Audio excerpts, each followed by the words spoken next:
Meron ho bakla, ngayon pastora na, no? And, ano ba? Dalaga na. Di ho, ibig sa basta, no? Mga, di ba, nagpapakalalaki, ganyan. No? Of course, nakikita po namin yung mga gano'n ng mga tao sa church. Nakikita namin yung... Meron po kami sa GTC ang pangalan ng church namin, Grace Testament Church. Ano po? GTC, no? Meron po kaming ilang mga youth ngayon, galing po sa Bagong Baryo, Caloocan. Miyembro sila ng GYC. Alam niyo ho yung GYC? Gay Youth Club, no? Gay Youth Club, no? Ngayon po, yung mga taga-GYC na to, ilan po sa kanila nakakilala ho sa Panginoon, ngayon po andun sa church namin, mga nagpapakalalaki na ho talaga sila, no? Hindi ho pastora, no? Mga cell leader, ano ho. Okay? Pero kasi nga po, the Lord changes lives. Amen? Amen? No? Importante po yan, advertisement po kasi yan, yung character, yung nakikita ho sa atin ng mga tao.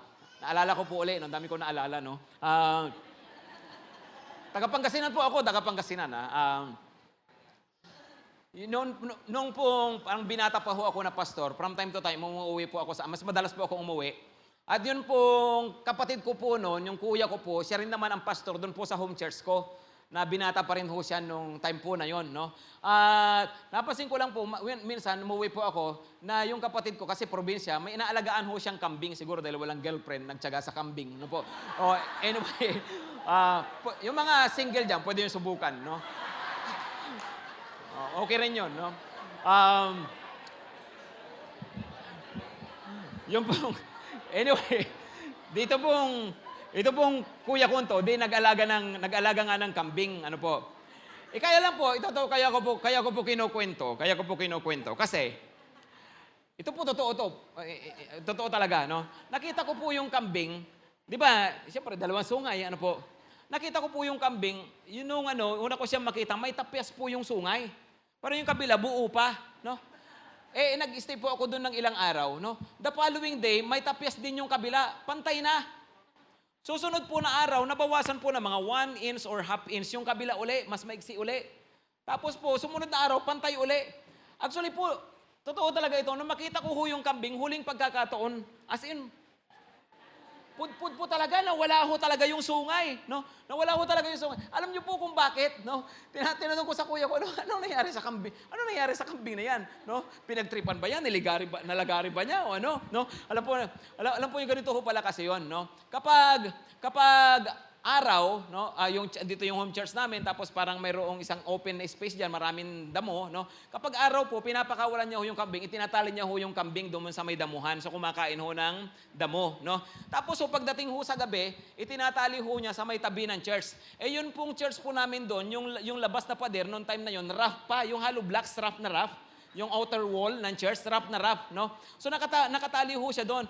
Palibhasa, nakadamo nung gabi, no? Anong araw, pagdating ng gabi, nagtitrip. Wow, pre, no? Heaven, no? Susunod na araw, wow, pre, gumaganong. Kinakaskaso niya talaga sa pader, no? Kakakaskaso niya, ayun, naubos talaga ho yung sungay. Naubos ho talaga, no? Pakitapik-katabi, pakisabihan, mabuti pa yung kambing. Natabi lang sa church na wala ang sungay. No?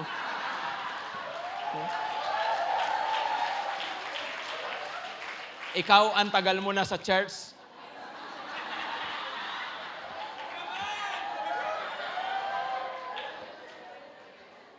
Ay, pakitabi-katabi ha. Magbawas ka ng sungay ha. No? Hindi nga, amen? Amen? No? Magbago ho tayo ha. Amen po ba mga kapatid? No? Alam po ninyo, napakahalaga po talaga yung character. Amen? Okay? Sabi po dito, he was a good man. He was a good man. No? Mabuting tao. And God is good. When you are good, you are like God. Amen? That is godliness. Ang pagiging maka-Diyos, kasi po, tayo nahuhubog po sa kabutihan. At alam po ninyo, sa biyaya ho ng Panginoon, talaga namang nababago ho tayo. Alam po ninyo, of course, inherently talaga pong ginawa na tayo ng Panginoon, we are good na. Ipamuha nyo na lang yung inyong pagiging good.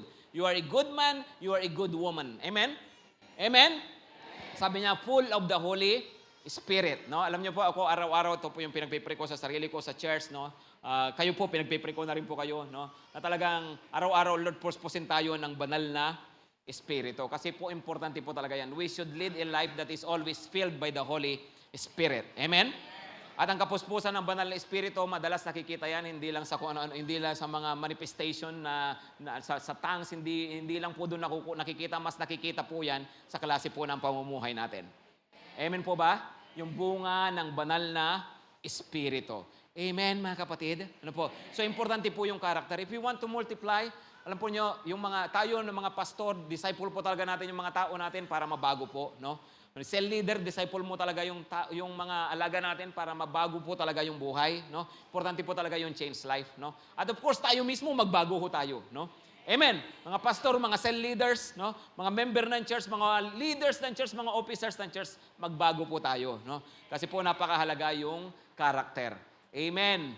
Hindi lang po dahil sa nakikita ng tao, kundi dahil po sa nakikita ng Panginoon. Kung baga nakikita ng Panginoon itong church na to, seryoso sila sa pagbabagong buhay. O mayroon akong gustong i-born again, papadala ko sa church na to para mabago rin talaga yung kanyang buhay. No? Pero kung sa church na to, dadaling ko tong anak ko to, matutulirit lang to, magpapatuloy lang din to sa masamang ugali niya.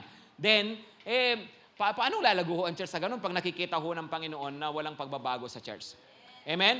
And when we talk about changes, please lang po, when we talk about changes, hindi lang po pinag-uusapan dito yung, Pastor, dati addict ako, ngayon hindi na. No? Kasama po yun, siyempre. Pero hindi lang po yun doon. No? Dati, Pastor, manginginom ako, ngayon hindi na ako umiinom kahit tubig. No?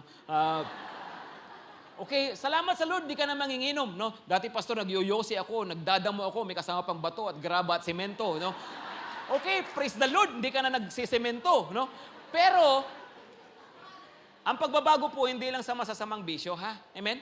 Hindi lang. Dati, pastor, palamura ako, ngayon hindi na. Okay, praise the Lord, hindi ka na nagmumura. Pero alam po ninyo, dapat mabago yung character. It's about character. Hindi lang po tungkol sa bisyo. Dapat makita sa atin, itong taong to, dati mainitin ulo nito. Ngayon, tinan mo ang ano niya, na-born na ganyan, grabe, hindi na siya napapaaway, no? Taong to, dati ano yan eh, ang yabang niyan. Alam mo, kilala ko yan, ang yabang niyan eh. Pero mapansin ko ngayon, ang laki ng pinagbago, no? Dati ano yan, kung talagang ano yan, kung makapangutang yan, ako, talagang antinding mangutang yan, tapos antindi rin magtago, no? Pero ngayon, grabe, nagbabayad na siya, no? Kahit hinuhulog-hulugan man lang, di ba? I mean, di ba kapag nakikita yung, sa character po, kapatid, importante yung character. Amen? Wag po nating ipagmalaki lang yung, Pastor, dati masama, mayroon akong masamang bisyo. Okay, salamat po na binago na tayo ng Panginoon doon. Pero hindi ho tumitigil ang pagbabago doon. Dahil po ang pagbabago, hindi lang sa gawa. Ang pagbabago po sa attitude. Amen? Amen po ba? At mas a-appreciate po yun ng maraming tao. No, pambihira, hindi ka na nga naninigarilyo. Pero kung makapagsalita ka naman, umuusok naman ang bibig mo. No? Umuusok naman yung bunganga mo sa kasasalita. Amen? Hindi ka na nga nakikipag-away, hindi ka na nakikipagsuntukan, pero kung makapanakit ka naman ng damdamin, di ba? Hello? Amen? So let's change, no? Alam po ninyo, importante po yan, no? Bahagi po talaga yan para ho nang sa ganon, mas magamit tayo ng Panginoon. Amen? Ano yung number 1? Campaign. Ano yung number 2? Character. Number 3. Tingnan nyo po ito. Number 3. Last time, binanggit po yung salitang great numbers. And when he found him, sinong him? Si Saul. Sabi po, pagdating ni Barnabas doon, grabe lumaguho yung gawain ng Panginoon. Tapos po, naisip niya, kailangan ko na ng kapartner, kailangan ko ng kasama. Hinanap niya si Saul. Nung time na to, na-born again na si Saul.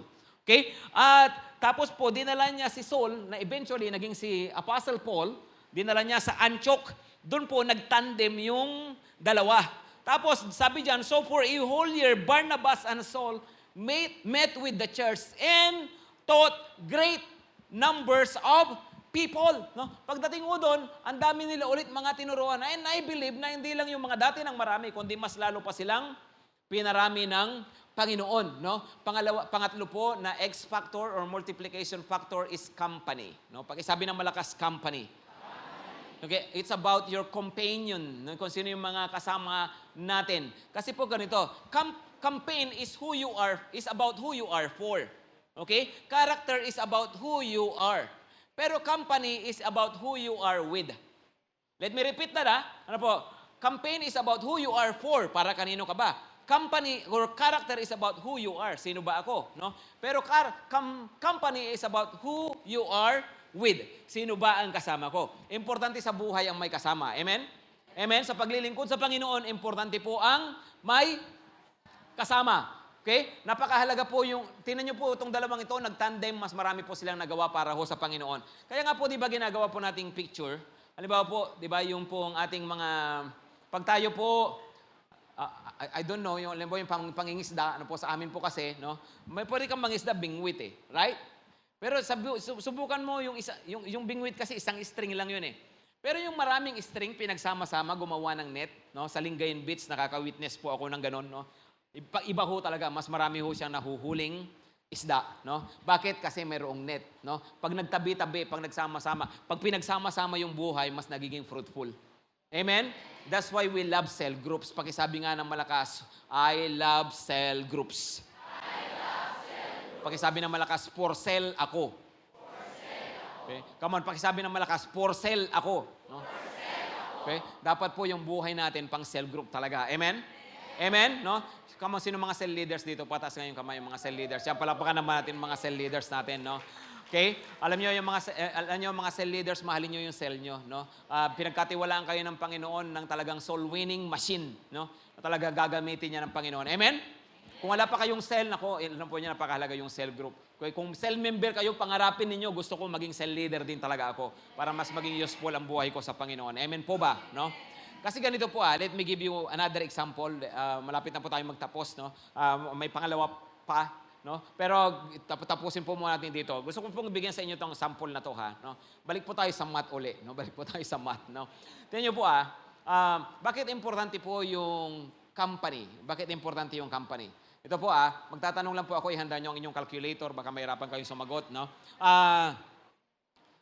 10 times 1. 100 times 1. Galing no? 1,000 times 1. 1 million times 1. May nangyayari po ba?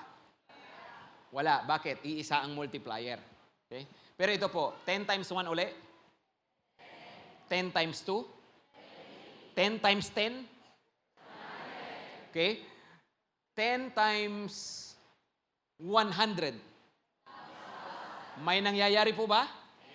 Bakit? Kasi dumami ang multipliers. Amen? Amen? Pag nagsama-sama yung mga Kristiyano, mas marami sila nagagawa para sa Panginoon. No? Kaya pag nagsama-sama yung mga multiplier na yan, mas marami po tayong ma-accomplish. Okay? That's the importance of having a company. No? Kaya mahalin natin ang ating mga cell group. Amen? Let me end with this. Let's take a look at the last sentence. Tignan niyo po yung last sentence, no? Ng verse 26. Sabi dito, the disciples were called Christians first at Antioch. Ano raw po ang nangyari? Ano nangyari? Sa Antioch sila pinangalanan. Okay? Sa Antioch sila unang tinawag na Kristiyano. Ibig pong sabihin, mula pa nung panahon ni Jesus, nandito siya sa lupa, sa Gospels, wala pang salitang Christian. Okay? Nung panahon na andun sila sa Jerusalem mula chapter 1 hanggang chapter 10, no, wala pa yung salitang Christian. Ano po ang tawag sa kanila? Disciples, yung iba followers of the way, no? Pagdating po sa Antioch ay ayun po, tinawag na ho silang Christian, no? Of course, nung una po, parang pangantyaw yan, parang born again, parang born against, parang ganon, no? Parang pangantyaw nung una. Pero of course, alam din natin, eventually naging acceptable na yung salitang Christian, no? Kaya nga po tayo ngayon ginagamit natin yung salitang Christian, naging honorable na pangalan, no? Pero sinasabi ko po ito sa inyo kasi dati wala pa silang pangalan, no? Kaya lang pagdating po doon sa Antioch, dahil nga po sa dumami sila ng dumami, hindi naman silang nagbigay ng pangalan na gano'n sa sarili nila eh. Tama? Sino po ang nagpangalan sa kanila? Yung mga tao sa paligid. Okay?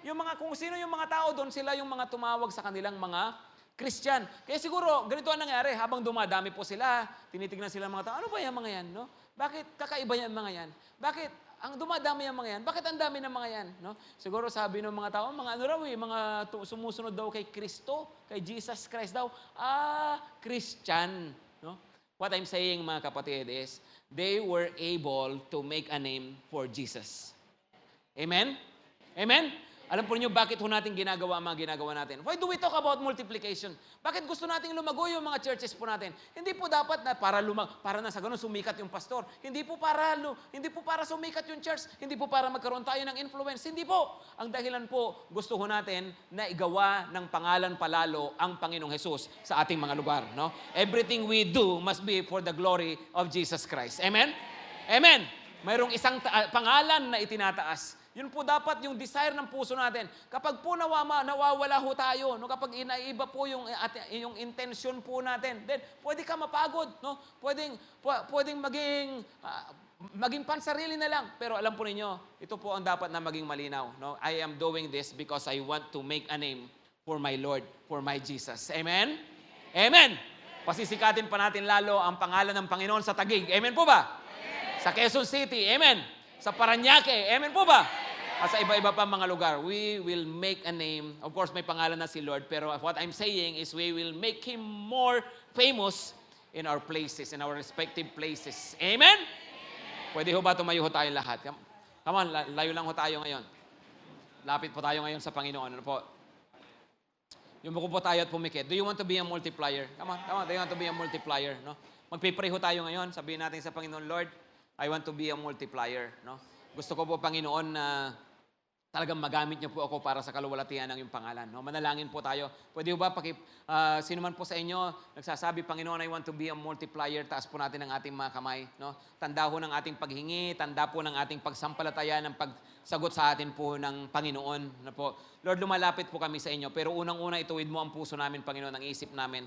Help us, Lord, na talagang maging passion po namin ang iyong pangalan, ang iyong kaluwalhatian. Sa bawat pastor na narito, sa bawat cell leader, sa bawat church na narito, Panginoon, na maging apoy sa mga puso po namin, Panginoon, na mas maipakilala ka, na mas maraming taong mas susunod sa iyo, Panginoon, at mas maluwalhati kayo, Panginoon, ng kaharian niyo talaga ang maitatag po namin. Panginoon, ayusin niyo yung mga puso po namin. At this time, Lord, hinihingi din po namin, Panginoon, na gawin mo ang inyong mga anak na narito, Panginoon, at ng mga churches po namin, Panginoon, kahit yung mga wala rito, gawin mo kami ng mga multipliers. Lord, we ask now for anointing for multiplication, Lord. Come on, ask in faith. Lord, I ask, Lord, make me anointed, Lord. Make me anointed to multiply. Panginoon, humingi kami anointing for multiplication. Anointing for multiplication. Panginoon, sumasamo kami sa iyo at humingi kami ngayon na may pananampalataya. Kapatid, receive. Receive your anointing. Come on. Receive your anointing. Receive your anointing for multiplication. Go and multiply. Go and multiply. Lord, we receive this in faith. Thank you, Lord. Thank you, Lord. Mas may mangyayari sa mga susunod na mga araw. We believe, Lord. In Jesus' name, amen at amen. Amen. Purihin po ang Panginoon. Makakaupo po tayo. No? Ako po yung next speaker. Sabi ng iba, awi na. Sino yung na-bless ngayon sa narinig natin? Grabe, no? Talagang naapuyan na naman tayo. At sabihin mo nga, thank you, Lord, I am blessed. I am blessed today. Praise God. Talagang napagpala ho tayo. At alam ko ang bawat isa magiging multiplier na, no? Talagang yung iba, sabi nila, na-review ako doon sa math na yun, ha?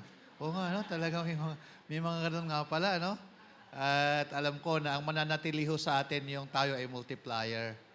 At alam nyo po, pag tayo ay multiplier, gustong-gusto rin ng Lord na i-multiply yung blessing sa atin. Amen? Ito ho, napansin ko, talagang kapag ho pala pinagplanuhan natin na tayo mag-multiply, binibless talaga ho yung kapatiran. No? At umasa ho tayo na isang araw makikita ho natin na talagang sobrang, sabihin ng mga tao, hindi lang yung character, hindi lang yung nag-multiply, kundi bakit itong mga taong to? Bakit kaya ang yayaman ng mga taong to? No? Physically, spiritually, financially, talagang grabe. Pero kasama ko doon na sa ganitong mentoring, dapat magbi-bless din tayo. Amen? Okay, so, ang atin pong, kami ho ay nagtayo ng treasurer dito sa atin pong, nasa treasurer namin. Pastora Duday, nasan ka? O baka parating pa lang, okay. Baka nahuli ng pulis, kasi ang pulis ho asawa nun. At siya ho yung magiging ingat yaman natin dahil alam natin na kailangan ho talaga ng pinansyal. Ano po, ginagamit po ito sa ating mga mentoring yung speaker natin. Hindi naman tayo papayag na uuwi siya na maglalakad. Kailangan ho siya ay mag-helicopter mula dito kasi traffic. So medyo mahal ho yung gasolina ng helicopter, Pastor. Kaya, okay. At ayun po, yun ho mga maiiwan, ginagamit po sa mga meeting. At yun nga po, meron naman po tayong ingat yaman dito na si Pastora Duday. Siya po ang maghahawak nito. Kaya ang challenge po sa atin kung paano ho natin pupunuin ngayon, itong anong ito. Sige, tayo ho tayo. Mananalangin po tayo para makadukot ho tayo ng yung mga pang-offering natin. Nagpapasalamat po kami, Panginoon, na ang bawat isa ay tunay nga na patuloy na magiging multiplier, O God, Lord, sa aming church. At Panginoon, tunay po na ang bawat multiplier, O God, Lord, ang bawat nagnanasa na makapagdagdag, makapag-multiply ng mga kaluluwa sa churches, O God, Lord, ay patuloy mo ngang pagpapalain.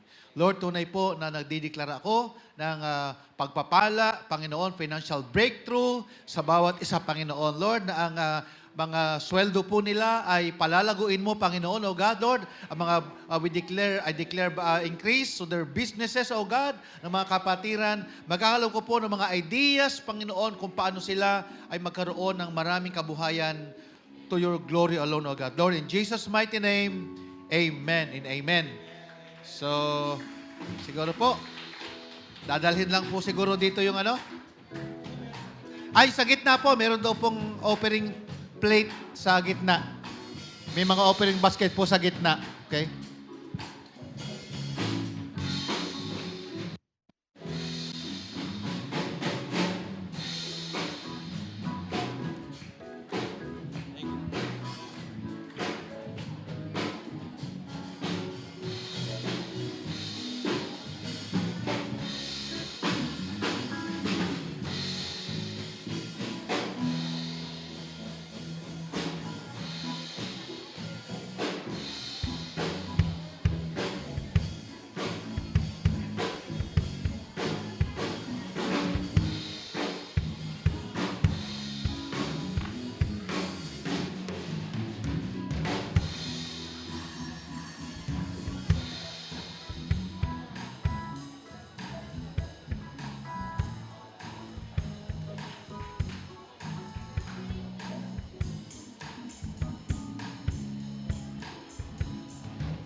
Amen. Let's again welcome our mentor sa G12 Network, Pastor Rafi Palilio.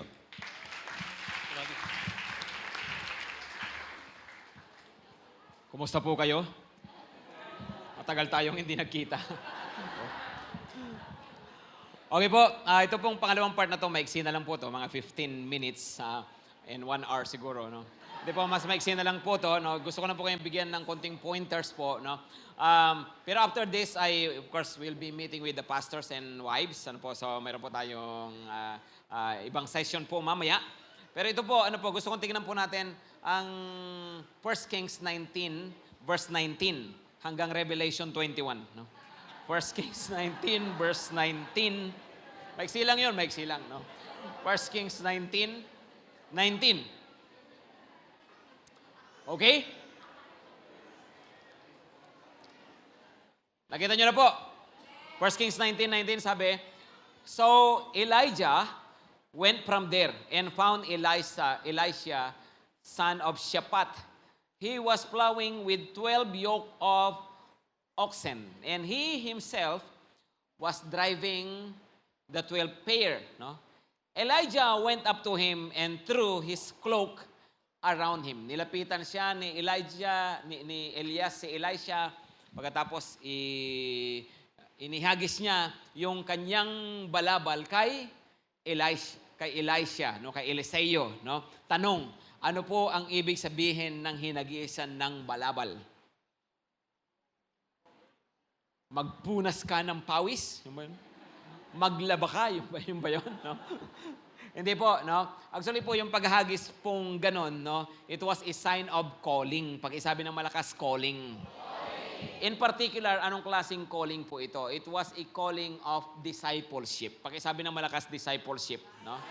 Okay? Gusto ko pong magbigay ng konting pointers tungkol po sa discipleship kasi po andito ho tayo at yun po talaga ang dahilan ng mga ganitong mga pagtitipon. It's all about discipleship, no? Pero bago po yun, dapat po maniwala muna tayo lahat na tinawag tayo ni Lord na mag-disciple. Amen po ba?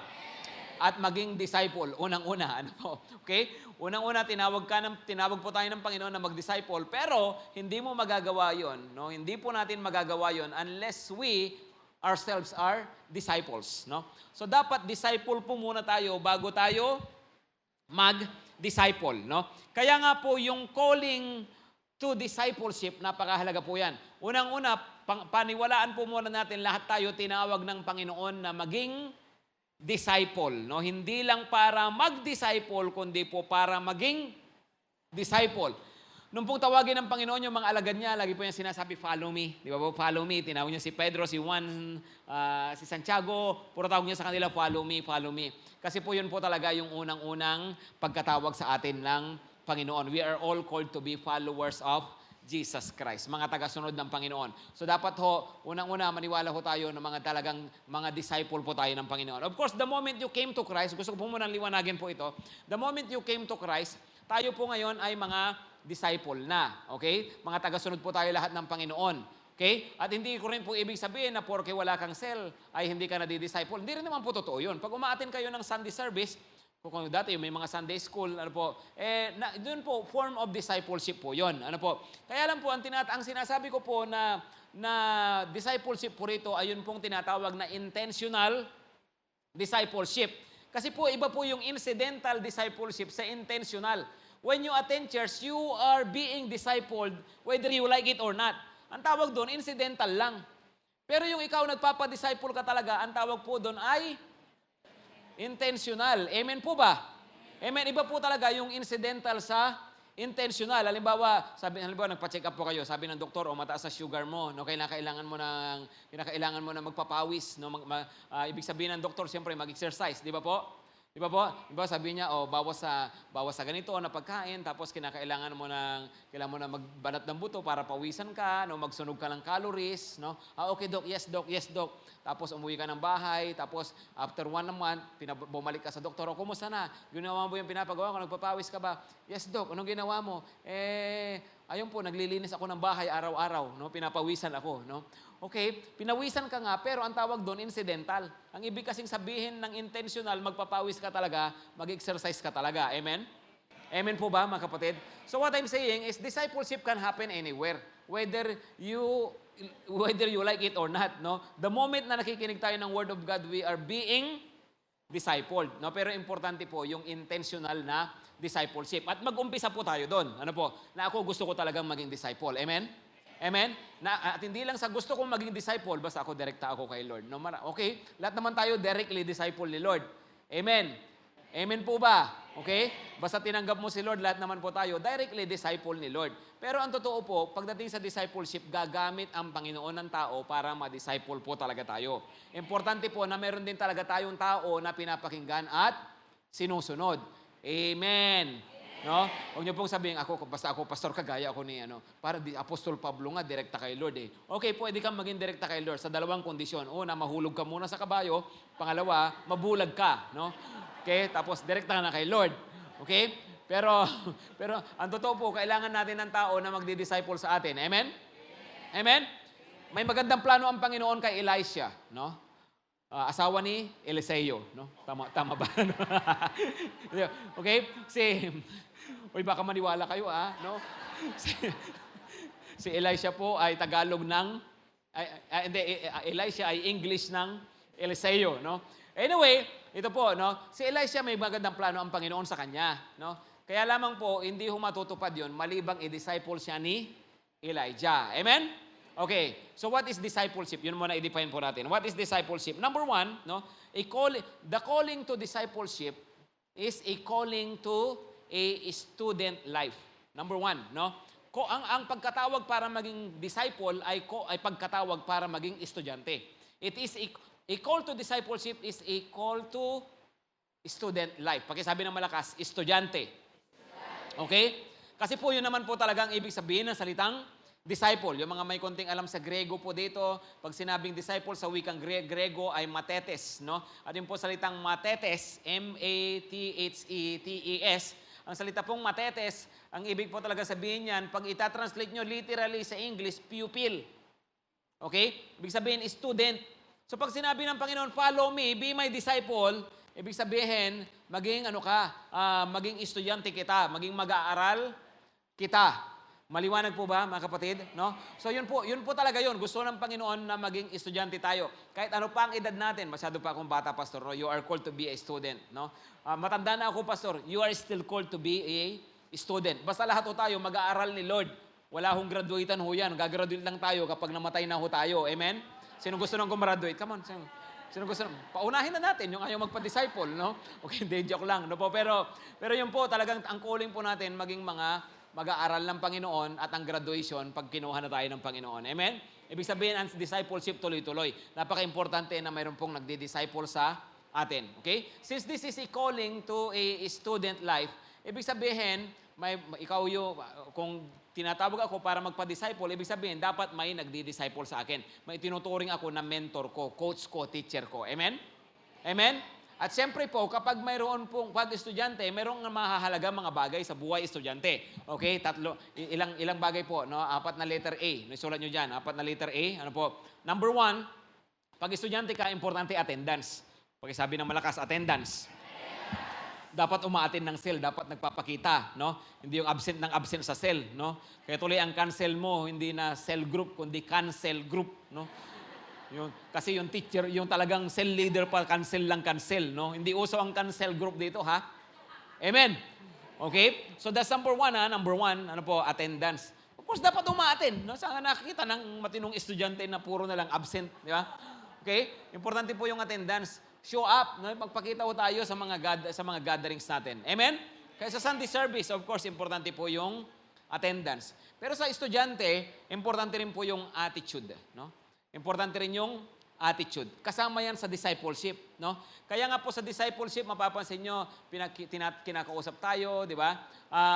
Alam nyo po, yun pong talagang discipleship, hindi lang yan yung tinatanong po kayo kung kinukumusta kayo sa ministry nyo. Ang totoo pong discipleship, dapat tungkol din po sa buhay. You talk about your life. Amen?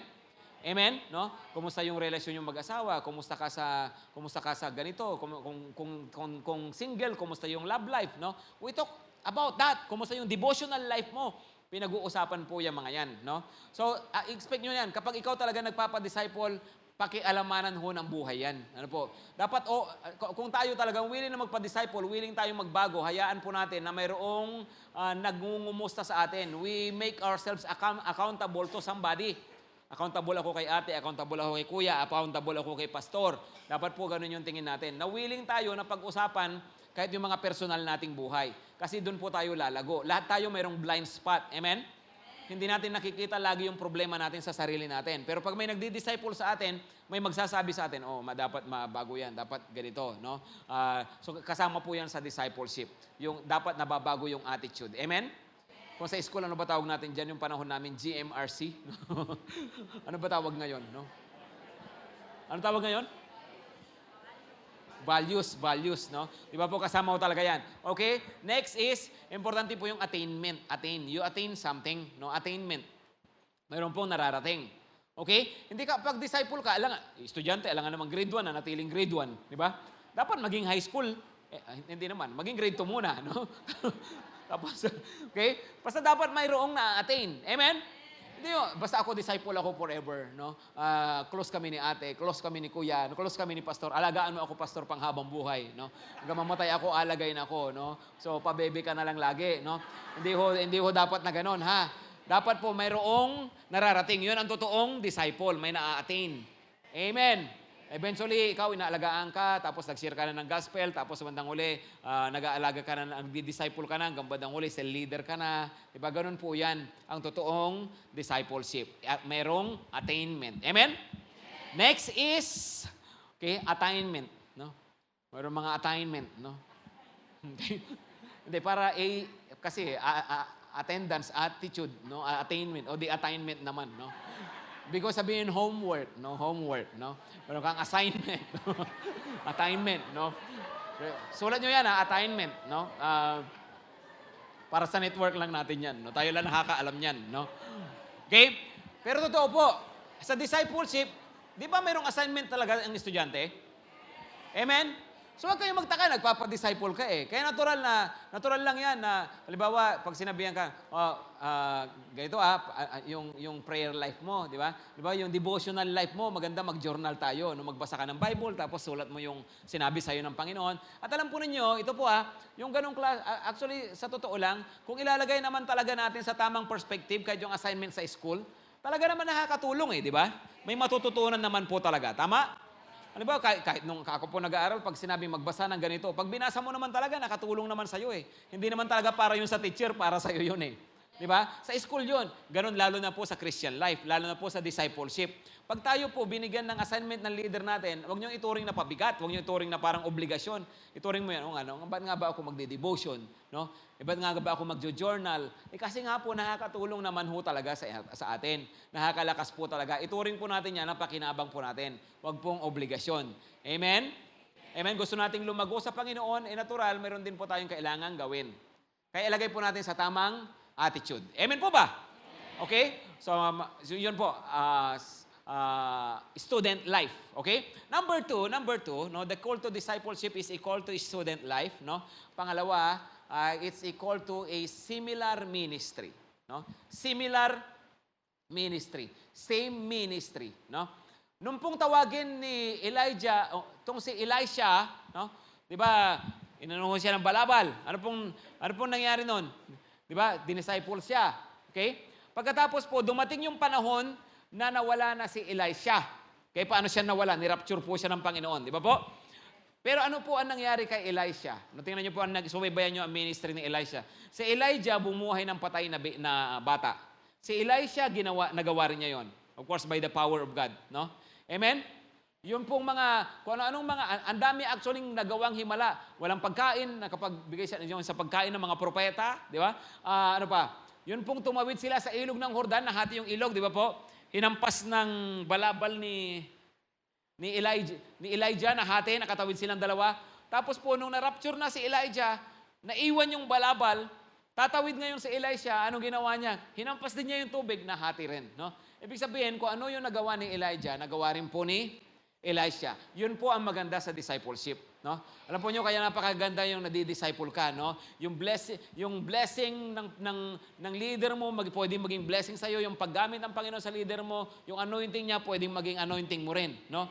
At alam po niyo, huwag niyo pong mamaliitin 'yan, no? Ako po nagpapasalamat talaga. Alam ko pagkakanya niyo pong mabuti ito po talaga yung heart ko, na ako po nagpapasalamat na nasama po ako sa G12, no? Dati naman na po ako nagpapastor, of course, naglilingkod po ako sa Panginoon, no? Pero ngayon, masasabi ko po, dahil nasama po ako sa G12, ngayon po na mas naging seryoso ako sa pagdadala ng kaluluwa sa Panginoon, mas naging seryoso ako sa pagdi-disciple, at dahil po dyan, alam ko, mas malaki ang gantimpala ko sa langit. Amen. Yung pa lang malaking blessing na. Balang araw, harap ako sa Lord, at alam ko, nakatulong ang G12 para mas maging malaki ang gantimpala ko sa langit. Amen? Kaya magpasalamat kayo sa pastor nyo pag sinabing mag-disciple ka. Pasalamat ka sa leader mo pag sinabing mag-disciple ka rin. Kasi ibig sabihin yan, grabe, aanihin ho natin yan pare-pareho sa kaharian ng Panginoon. Hindi ho masasayang yan, believe me. Nako. Opo. So hindi ho ito, huwag nyo pong isipin, para gusto lang nito dumami yung cell member niya, no? Hindi po ganun yun, no? Isipin po natin, ginagawa natin ito, tayo po mismo ang aani niyan. Hindi lang aanihin mo yan sa langit, kahit dito sa lupa, i-reward ka na ng Lord. Amen, mga kapatid. Okay? So, similar ministry, no? Kaya po dapat ganito ang paniniwala, no? Kaya ng pastor ko, kaya ko rin. Amen? Kaya ng leader ko, kaya ko rin yan, no? Ilan ang disciple ng leader ko? Meron siyang 12, kaya ko rin yan. Magto-12 din ako. Amen?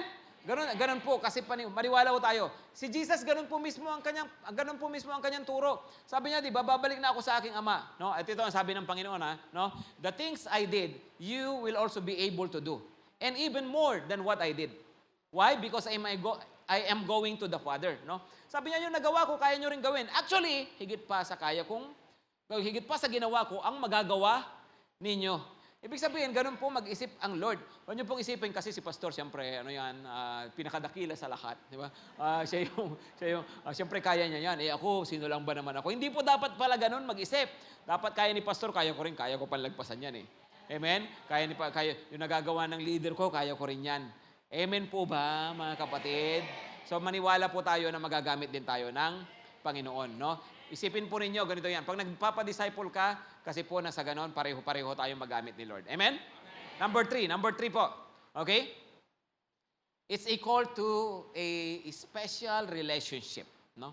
A special relationship. Yan. No?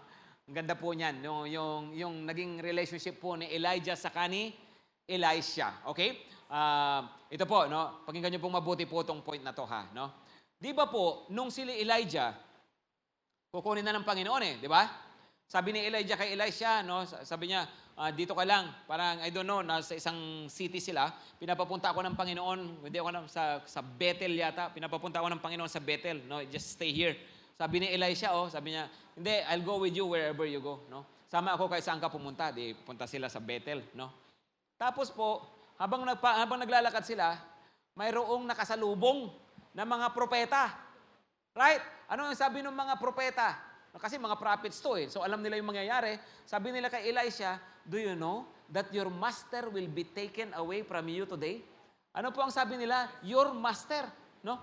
Sabi, alam mo ba na yung amo mo kukunin ngayong araw na ito? Okay?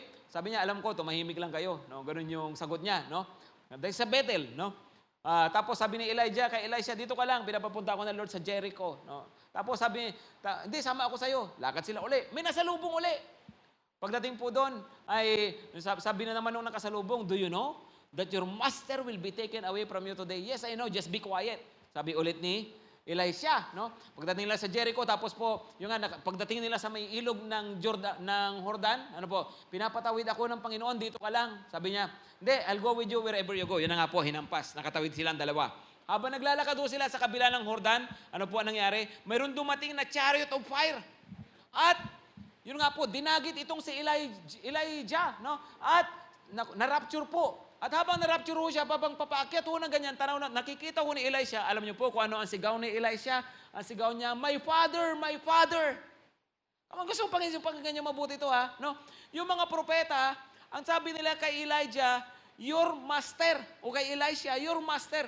Pero si Elisha, sabi niya kay Elijah, my father, my father. Ano po ang ibig sabihin nun? Sa paningin ng ibang tao, si Elisha ay alila ni Elijah. Pero sa paningin ni Elisha sa kanyang sarili, siya ay anak ni Elijah. No? Sa paningin ng ibang tao, si Elisha ay amo. O si Elijah ay amo ni Elisha. Pero sa paningin ni Elisha, si Elijah ay kanyang ama. Amen? Importante po yung ganong pananaw, mga kapatid. Kung tingin mo na pag-utusan ka lang, kung tingin mo alipin ka lang, kaya mo ginagawa to, kaya ako ginagawa niya maganyan, kasi kailangan gawin, pusong alipin, no? Pusong alila, naku, mapapagod po kayo. Pero kung ikaw may pusong anak, ang ganda po nun, no? Sa church po, importante, meron tayong pusong anak. Amen? Pangarap ni pastor, pangarap ko. Pangarap ni leader, pangarap ko. Bakit? Kasi isang pamilya kami. No? Kasi mayroong pusong anak. Mahirap magpa-disciple kung pusong ano ka lang, pusong alipin, no? Yan na naman, no? Si Sel na naman, yan na naman. Utusan na naman mag-consolidate, yan na naman, magre-report na naman, no? Ayan na naman, tatanungin na naman yung journal ko, no? Kapag ganun po yung attitude natin, kasi pusong alipin, no? Pusong alila. Pero pag tayo po may pusong anak, naku, mas maganda po talaga. Amen? Mga kapatid? Kasi po, it's about relationship. Discipleship is all about relationship. Cell leaders, pastors, build your relationship with your disciples. No? Kayo na mga nagpapadisciple, maging open po kayo, maging close kayo. Mahalin nyo yung cell leader po ninyo. At ituring nyo talaga sila ng mga nanay natin, mga tatay natin. Amen? Mga pastor natin, mga tatay natin, at mga nanay natin. Amen po ba? Pwede ho ba tumayo ho tayong lahat? Come on, tumayo tayong lahat. No? Sumobra yata ako. No? Pero sa pagkakataon pong ito, ano po, ay ito po no? Tinawag tayo ng Panginoon para maging mga disciples. Amen? Amen? I don't know kung andito po yung cell leader nyo o at least andito yung pastor po ninyo. Pwede ba lapitan nyo naman po muna yung mga pastor nyo before we end in prayer, no? Lapitan nyo yung cell leader nyo, saka yung pastor po nyo, yung pastoran nyo kung andito, no? Appreciate them naman, no? Kamayan nyo, yakapin ninyo. Yakap na lang kasi lalaki sa lalaki naman yan, babae sa babae naman yan, di ba? Sige po, no, appreciate naman natin yung mga pastors natin, yung mga leaders natin, no? Okay? Kasi po, ang discipleship dapat mayroong isang puso. Magkaisa yun. Okay? Maging malapit yung puso natin sa mga leaders natin.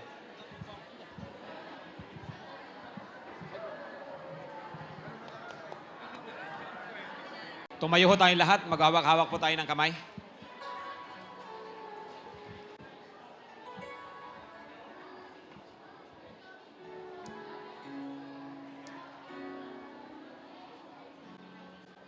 Mga kapatid, this is our spiritual family. Amen? Amen? That's the beauty of being in Christ. No? You belong to a family. Tayo po, bahagi tayo ng isang napakagandang pamilya, isang pangwalang hanggang pamilya. No? Alam po niyo, sa body of Christ, ay napakahalaga po talaga yung ating relationship. No? Ang pundasyon po talaga, ang pinaka dahilan kung bakit tayo nakakapag-disciple, kasi dahil po sa relationship. No? There must always be love in our hearts. No? Love for our brethren, love for our pastors. Pastors, love for the people. No? Yung mga leaders, hindi project yung mga disciple natin. Yung mga leaders, hindi ano yan. Yung mga dinidisciple ninyo, hindi sila trabaho, hindi sila obligasyon lang. No? Kapatid mo yan sa Panginoon. No? Alam niyo po, ako natutuwa ako, halimbawa, pag yung panganay ko, nakikita ko nagmamalasakit sa bunso. No? 3 po yung anak ko. No? Nakita ko na, invite naman ni ate, no? Invite naman ni kuya, di ba? Tatay po ako no? Alam niyo, ganun po si Lord. Pag nakikita niya yung kanyang anak, invite naman ng anak ko, inaalagaan niya yung kapatid niya, no? Yung ganun po dapat tingin natin sa isa't isa. The Lord is pleased whenever we care for one another. Whenever we love one another. Amen? Amen? No? So magmahalan po tayo, alagaan po natin ang isa't isa kasi magkakapatid po tayo sa Panginoon, no? Of course, hindi mo kayang alagaan lahat. Kaya nga po, mayroon kang dinidisciple. No? Hindi naman pwedeng aalagaan ka ng lahat. Kaya hanap ka ng taong magdi-disciple talaga sa'yo. I-commit mo ang sarili mo, gusto kong ma-disciple talaga rito. Amen po ba, mga kapatid? Manalangin po tayo, umuko tayong lahat. Panginoon, salamat that we belong to your family. Salamat, Lord, kasi mahal mo kami. Tinanggap mo kami, Panginoon. Lahat kami mga anak ninyo dahil sa Panginoong Jesus. Salamat, Panginoon, sa espesyal na relasyon po namin sa iyo. Salamat din sa espesyal na relasyon namin po sa isa't isa. Niling ko ngayon, Panginoon, pagtibayin mo pa ang relationship namin, Panginoon. Hindi lang kami bilang magkakasama sa isang network, at balutin niyo po ito ng yung banal na dugo, Panginoon. Pero particularly, Lord, I'm praying, Lord, for each of the church that is represented here. Panginoon, pagtibayan niyo ang relationship sa mga churches po na ito, Panginoon. Balutan niyo ito ng banal na dugo niyo, Panginoon. Walang anuman na makakasira sa relationship sa church, Lord. Bigkisin niyo ang puso ng mga miyembro sa pastor, Panginoon, ng miyembro sa miyembro, ng cell leader sa disciple, Lord.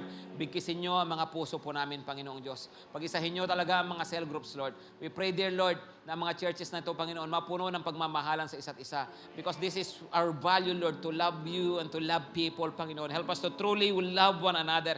Sapagkat ito lang naman talaga, Panginoon, ang sinabi niyo katibayan na totoong disciple mo po kami when we love one another. Lord, we pray for an overflow of love in our churches, Lord. More love, Lord. More love in our hearts. I pray for understanding. I pray for patience, Lord. I pray for forgiveness, Panginoon, sa mga churches, sa mga individual na kailangan po ito, Panginoon. Pagbigkisin mo po kami ng iyong pag-ibig. Salamat, Panginoon. Pinupuri ka namin, tinatanggap namin ang pag-ibig mo sa puso namin. Help us to love our brother, our sister, Lord, as you have loved us. Thank you, Lord. In Jesus' name, amen and amen. Purihin po ang Panginoon. Magandang hapon po sa inyong lahat.